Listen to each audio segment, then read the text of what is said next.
Hi, in this recording we are going to talk about genres of children's literature. And I want you to be aware that this is really just an overview of some of the major genres. Children's literature is a really big topic that could certainly be a whole course all by itself. So for today we're just talking a little bit about some of the major genres. So first of all, a genre is a group of books that have some common characteristics.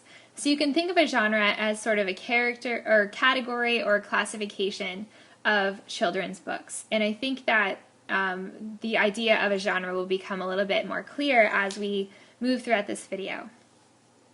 So some of the major genres of children's literature include fiction, nonfiction, multicultural literature, poetry, and traditional literature.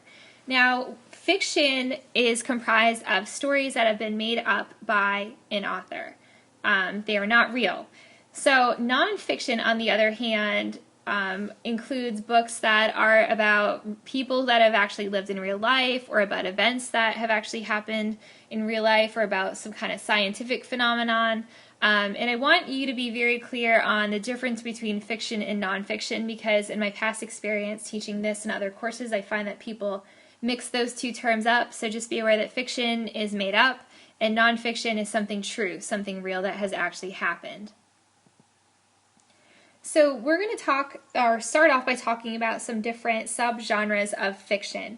So one subgenre of fiction is fantasy. And fantasy is literature that includes elements of magic or the supernatural. It includes things that could not actually happen in real life.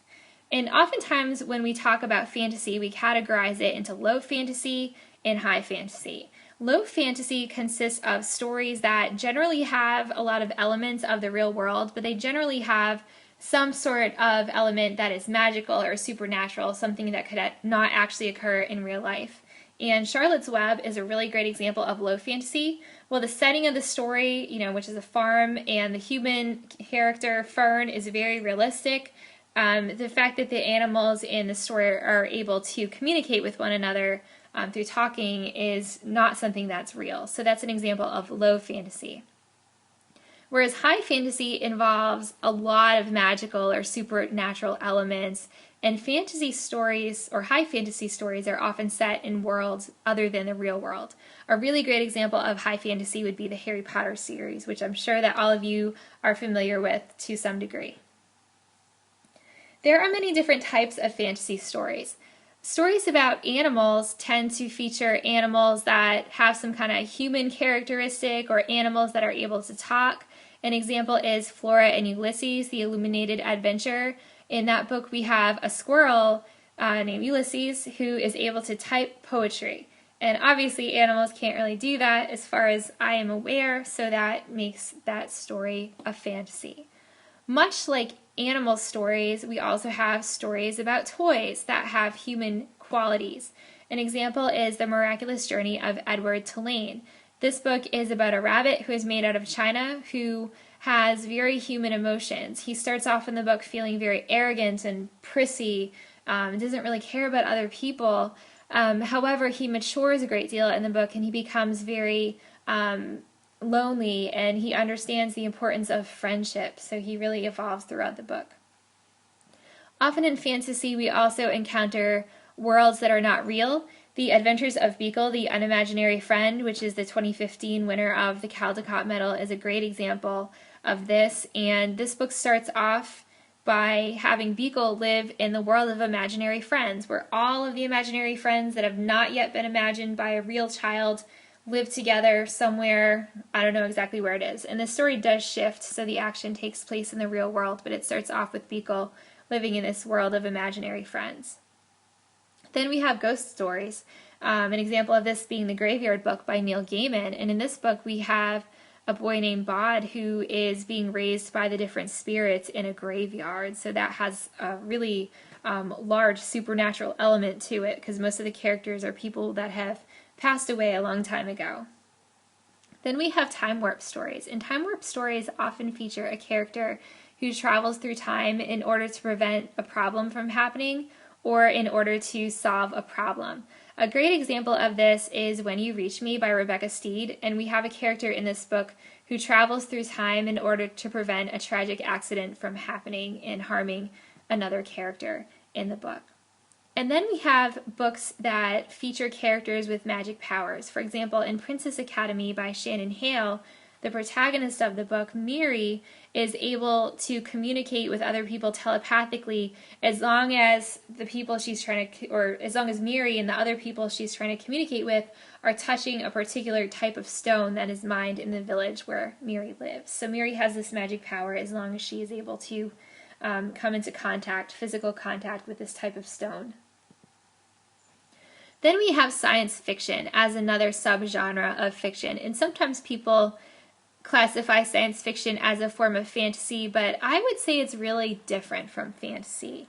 So with fantasy, we have elements of the supernatural or elements of magic, but with science fiction, really the element of fantasy is really technology, like technology that is so advanced it doesn't exist yet, or scientific advances that just haven't actually occurred, but they might occur someday. So some of the things that we read about in science fiction could actually happen one day in real life if society advances enough.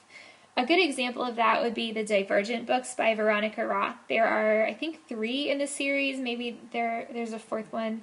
And these have become especially popular since the movies started coming out within the last couple of years. But in this book, characters have a lot of technologies that don't actually exist in real life. So this would be a good example of science fiction. Then we have historical fiction. And historical fiction is comprised of stories that are set in the past. They often seem very realistic. It often seems like works of historical fiction could have actually happened at some point in the past, but they're made up by the author. And on occasion, a work of historical fiction will include a historical figure or a historical event that actually did occur. An example of this is Al Capone Does My Shirts, which is a book that we are reading in CIR 306 this semester, so you will become quite familiar with this one. Al Capone Does My Shirts is a work of historical fiction. It's about a 7th grader named Moose, and his dad takes a job as a prison guard on Alcatraz Island, so Moose has to live on Alcatraz and deal with living not very far away from convicted criminals. And Al Capone himself, who was a famous gangster who existed in real life, is a very minor character in this book, although the rest of the book is made up. And I have several other titles, works of historical fiction on the slide, like Number the Stars, which is set during World War II, The Wednesday Wars, and One Crazy Summer, which are both set in the late 1960s. These are all books that I've really enjoyed and have loved, and that you might want to pick up sometime if you are able to. And they're just a few examples of many works of historical fiction. Realistic fiction is comprised of stories that are set in the present day. And you should be aware that there's no real agreement on what constitutes contemporary or what constitutes the present day. Like, a lot of children's literature scholars don't really have a definite date that separates historical fiction from realistic fiction. So the meaning of what constitutes contemporary or present day is very ambiguous. I generally think that a book set within the past 10 or 15 years would be realistic fiction versus historical fiction, but it really depends on who you ask. And just so you're aware, realistic fiction is sometimes also called contemporary realistic fiction or contemporary realism. So if you hear either of those terms, we're talking about the same genre. And what's important to know about realistic fiction is that it involves the stories that are classified as realistic fiction include events and problems that could actually occur in real life. They're made up by the author, but it's possible that they could really happen. Now, with realistic fiction, we want to distinguish between what's plausible and what's probable.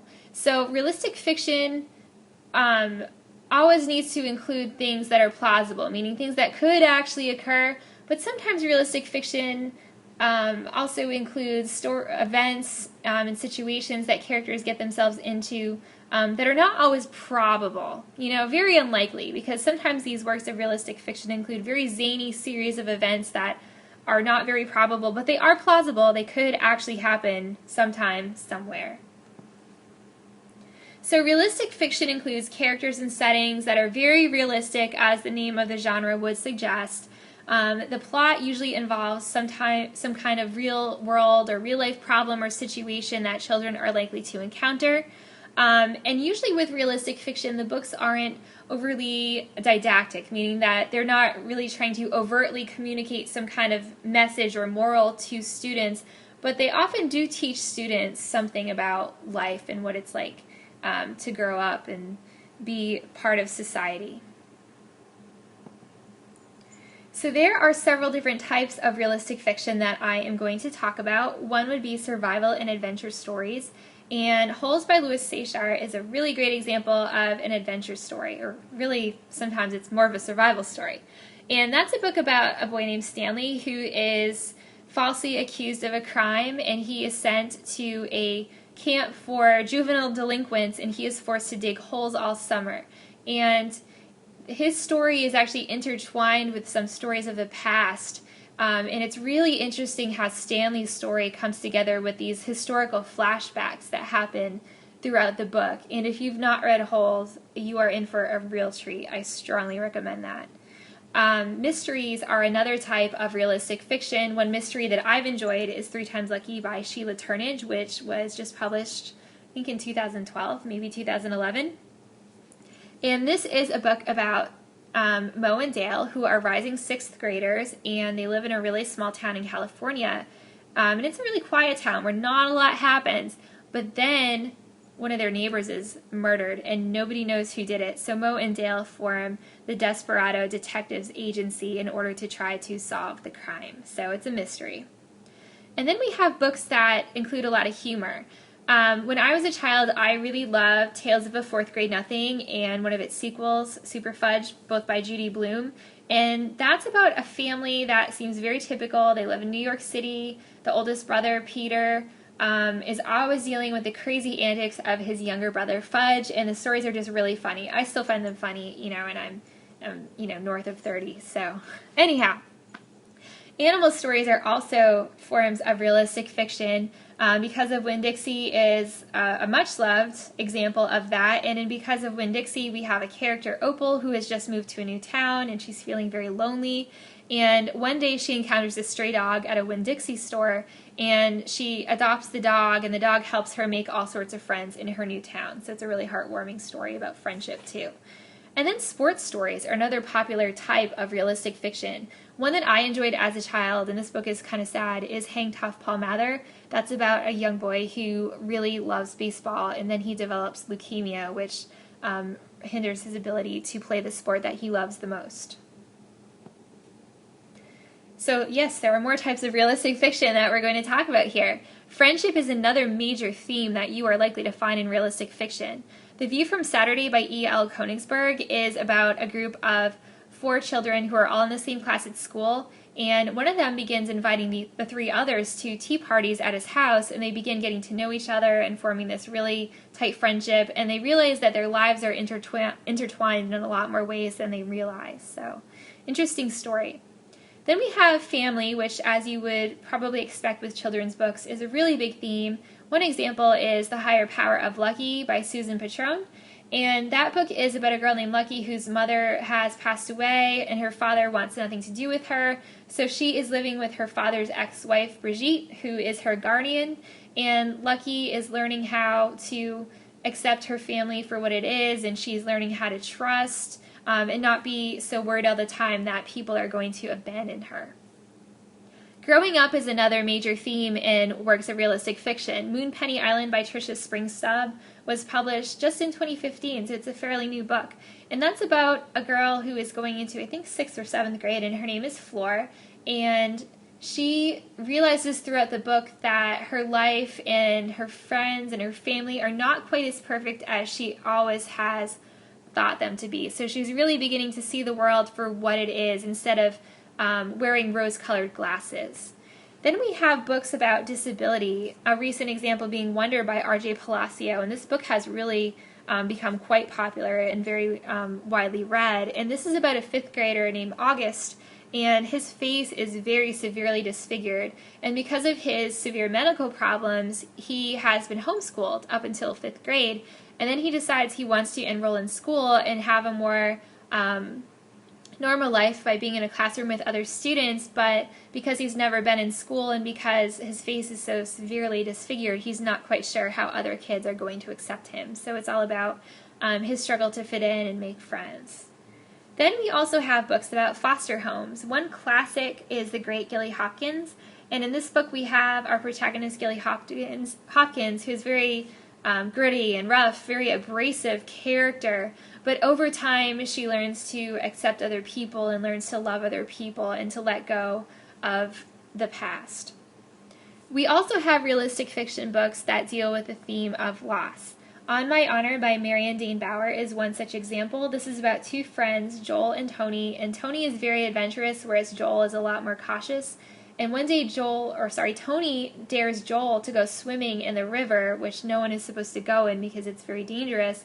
And when they both dive in, Tony never comes up, and Joel has to deal with the consequences of Tony's death. I'm not going to talk a great deal about nonfiction, but remember, nonfiction consists of books that convey information about real people and the real world. We are going to go over nonfiction in a lot of detail later on in the semester. So I like to categorize nonfiction into two types, one being informational books, and those are books that convey information. One example is Saving the Ghost of the Mountain, which is a book about snow leopards in Mongolia and the people who try to save snow leopards from being hunted. Whereas when we have literary nonfiction, which I also call sometimes narrative nonfiction, those are books that do convey information, but unlike informational books, they're told in a story-like form. They almost read like novels more than informational books. And again, later in the semester, we'll really distinguish between those so you'll really understand the difference. But one example of a work of literary nonfiction is a biography called Claudette Colvin, Twice Towards Justice, and you will be reading that at the end of the semester, so you will have a chance to read some literary nonfiction in our class. Then we have multicultural literature, and I don't really consider multicultural literature to be a separate genre compared to, say, historical fiction or realistic fiction. When we refer to books that are multicultural, we're talking about books that feature people who are diverse in one of many ways. And a book that's multicultural can also fall under another genre. For example, The Watsons Go to Birmingham, 1963 by Christopher Paul Curtis. I would consider that a form of multicultural literature because it features an African American family. However, I would also consider this a work of historical fiction. So oftentimes multicultural literature overlaps with other genres, and again, I don't really consider multicultural literature like a separate genre, but I do feel like it's important for you to be aware of, so that's why I want to talk about it here. And for a long time when people talked about multicultural literature, by multicultural they meant racial diversity.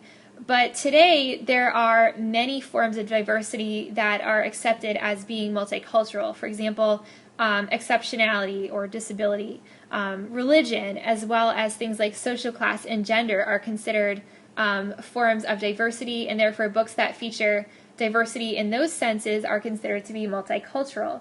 For example, in One Green Apple, that's a story about a girl who, I don't remember what language she speaks, but she's Muslim, and she goes to a new school where all the other children speak English and are from Judeo-Christian faiths, and it's about her fitting in. I would consider that a multicultural book because our protagonist she's diverse in terms of her language and in terms of her nationality and her religion. Rules by Cynthia Lord is another great example. That's about a girl named Catherine who has an autistic brother, David, and I would consider Rules multicultural because David is autistic, he is an exceptional child. I would consider that a multicultural book. Oops, I skipped ahead a little bit. So I also want to distinguish between some types of multicultural literature. Global literature refers to books that are often set in other countries, but they're not necessarily published outside of the United States. For example, the book Breaking Stalin's Nose was written and published in the United States, but it takes place in Russia during the 1940s. So that's global literature. International literature refers to books that have been published in another country and imported for publication to the United States. Harry Potter is probably the best known example of that. Other examples include Anne of Green Gables. I used to love those books and read all of them when I was young. Also, Pippi Longstockings would be an example of international literature. And then we have translated literature, and sometimes this category overlaps with international literature, but these are books that were originally published in another language and then translated into English for students in the United States to read. And one example is the Morabito series, which is about a female warrior, and those books come to us from Japan. They were originally written in Japanese and then translated to English and published here in the United States. Poetry is another genre. Again, we're going to talk about this more later in the semester, but poetry includes things like traditional rhymes, like Mother Goose rhymes, nursery rhymes, playground rhymes, things like Miss Mary Mack, what else? Cinderella and Tristan Yellow. I always give that up like I just did. And then we have narrative poems, which are poems that tell a story, like 'Twas the Night Before Christmas is one that a lot of people might be familiar with. And then folk songs are also a form of poetry. And finally, we'll talk about traditional literature. And traditional literature refers to stories that have been passed down through different generations by word of mouth, because it's only been in the last several hundred years that the printing press has been in existence. So when people wanted to share stories, they had to tell them to each other and memorize them. So that's where traditional literature comes from, by word, stories passed down by word of mouth. And traditional literature has several purposes, including telling the history of a culture. Also, these stories communicate the values of a culture, and these stories are also used for entertainment, because for many years we didn't have things like books, television, and all the other things that we do for entertainment today. Back then, people told stories to keep each other entertained. So there are several different types of traditional literature that I want to go over. Fables are stories that have a really obvious moral. They are very didactic stories, and oftentimes fables include talking animals. One example of a fable is Once a Mouse, and this story has been retold and illustrated by Marcia Brown, who's a really celebrated children's author, and especially she's celebrated as an illustrator. And this is a story about a mouse who wants to become more and more powerful until he turns into a ferocious tiger. And the moral behind the story is that one should not be power hungry, or one should not be greedy. So it has a very obvious moral message. Then we have myths, and myths are stories that explain how or why some type of phenomenon actually happens. For example, there could be a myth that explains why the sky is blue. And with myths, you often find characters that are supernatural or people with special powers, and you often will find animals that have human attributes. So, for example, why mosquitoes buzz in people's ears is a myth about why mosquitoes buzz in people's ears. It explains, why that phenomenon occurs in real life.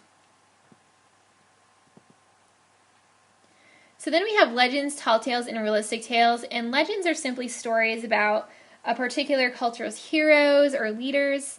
Then we have tall tales, which are stories about people who perform feats that are impossible, and they're usually very humorous and very exaggerated, which is what we mean by the term hyperbole. Paul Bunyan is one of the best-known American tall tales, and Paul Bunyan was supposed to be so big and so tall that when he dragged his axe, it cut the Grand Canyon, and that's why we have the Grand Canyon, is because of Paul Bunyan.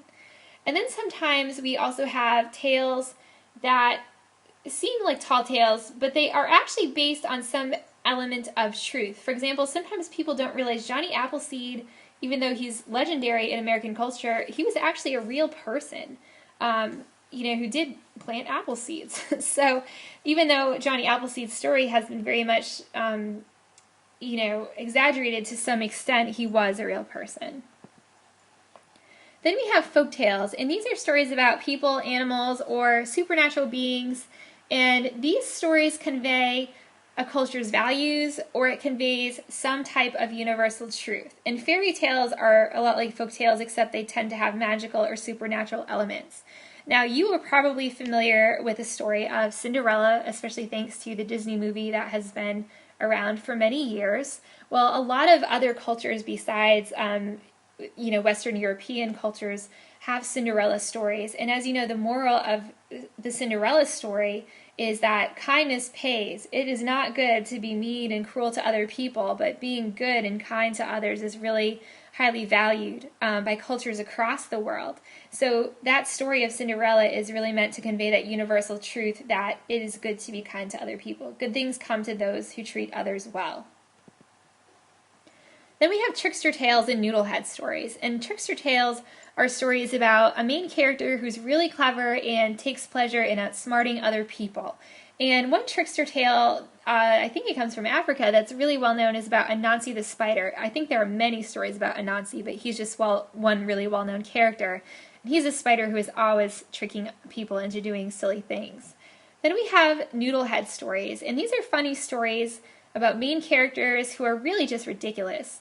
One example is Goha the Wise Fool, which is from the Middle East, and Goha is very silly. He doesn't really understand directions. He's always doing things that are just very laughable. So those are noodlehead stories.